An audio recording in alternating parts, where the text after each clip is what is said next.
Стоит ли прививаться? Этот вопрос стал главным на конференции, которая прошла в перинатальном центре. Врачи узких специальностей затронули актуальную проблему вакцинопрофилактической деятельности детского населения от различных заболеваний.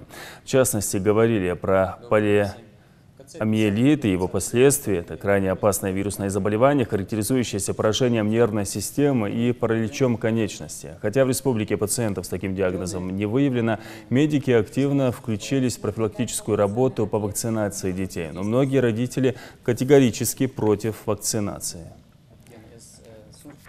Мы сегодня увидим в средствах массовой информации, различных источников, в соцсетях много людей говорят, которые за то, что нет необходимости делать вакцинацию, а даже есть ярые противники этого.